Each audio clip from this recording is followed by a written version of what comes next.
अस्सलाम वालेकुम, welcome to my YouTube channel.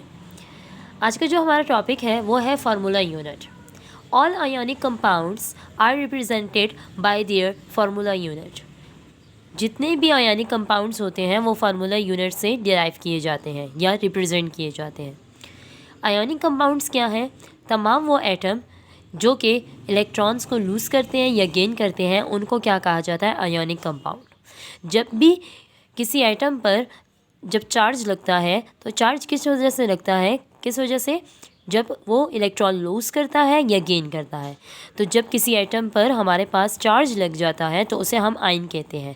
तो वैसे कंपाउंड्स जिनमें चार्ज होते हैं उनको हम क्या कहते हैं? आयोनिक कंपाउंड कहते हैं। अब एक छोटी सी डेफिनेशन है, the formula unit is the smallest repeating unit of an ionic compound showing the simplest ratio between the ions. किसी दो आइंस के बीच में सिंपल रेशो शो करता है और क्या है? रिपीटिंग यूनिट है हमारे पास formula unit. For example, in the whole crystal lattice of the sodium chloride, the ratio of the Na and the Cl ion is 1:1, and its formula unit is NaCl. Similarly, KCl is the formula unit of potassium chloride. जैसे कि potassium chloride का formula क्या है? KCl। ठीक है।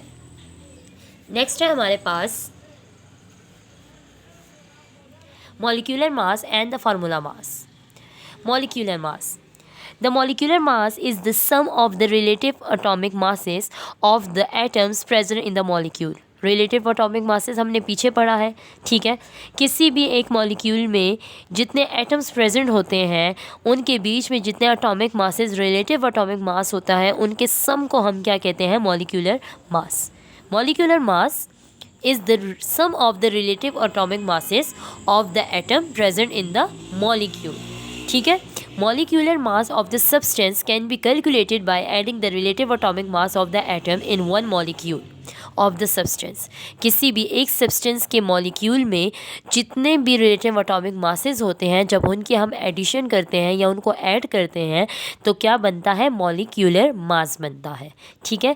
एक example देख लेते हैं, जैसे कि मॉलिक्यूलर फार्मूला ऑफ इथेन क्या है? C6H6। इथेन का फार्मूला क्या है? C2H6। Atomic mass of carbon कितना है? 12। अब कार्बन है इसमें तो हम कार्बन का लेंगे और एटॉमिक मास ऑफ हाइड्रोजन है इसमें तो हम हाइड्रोजन लेंगे 1। अब 2 कार्बन कितने हैं? 2 है तो 2 मल्टीप्लाई करेंगे एटॉमिक मास ऑफ कार्बन से, प्लस करेंगे 6 के साथ क्योंकि हाइड्रोजन 6 है, मल्टीप्लाई करेंगे एटॉमिक मास ऑफ हाइड्रोजन के साथ। अब 2 क्यों 2 लिखा? क्योंकि कार्बन कितने थे? 2 थे। एटॉमिक मास ऑफ कार्बन कितने हैं? अब कार्बन का एटॉमिक मास क्यों लिया? क्योंकि यहाँ पे कार्बन है तो 12 है, प्लस फार्मूले में प्लस है तो इसीलिए हमने प्लस लिया। 6 क्यों लिया? क्योंकि हाइड्रोजन कितने हैं? 6 है। और एटॉमिक मास ऑफ हाइड्रोजन लिया क्यों? क्योंकि यहाँ पे H प्रेजेंट है। सो 2 12 ज़ा 24 प्लस 6 1 ज़ा 6। 24 + 6 is equal to 30 AMU। AMU is a atomic mass unit. ठीक है।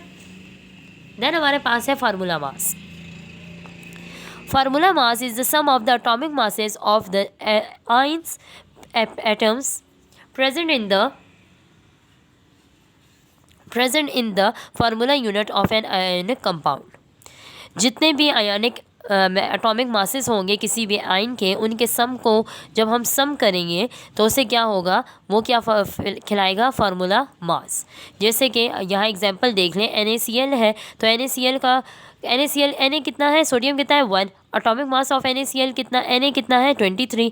एटॉमिक मास क्लोरीन हमारे पास कितना है? 1 और इसका एटॉमिक मास कितना है? 35.5। 1 को मल्टीप्लाई करो 23 के साथ, प्लस 1 को मल्टीप्लाई करें 35.5 के साथ, दोनों को प्लस करें तो आता है 58.5 AMU। ठीक है। तो ये है फार्मूला मास। आज का जो हमारा टॉपिक है वो यहीं पे ख़त्म होता है, जिसमें हमने फार्मूला यूनिट पढ़ा। फार्मूला यूनिट के बाद हमने मॉलिक्यूलर मास पढ़ा और फार्मूला मास पढ़ा। ठीक है। उम्मीद है आप लोगों को समझ आई होगी। ठीक है। और इसके साथ ये हमारे पास ये एग्जांपल है, ये आप लोग इसकी प्रैक्टिस करें ताकि आप लोगों को और अच्छे तरीके से समझ आ जाए। खुश रहें, आबाद रहें, मुझे अपनी दुआ में याद रखिएगा। अल्लाह हाफ़िज़।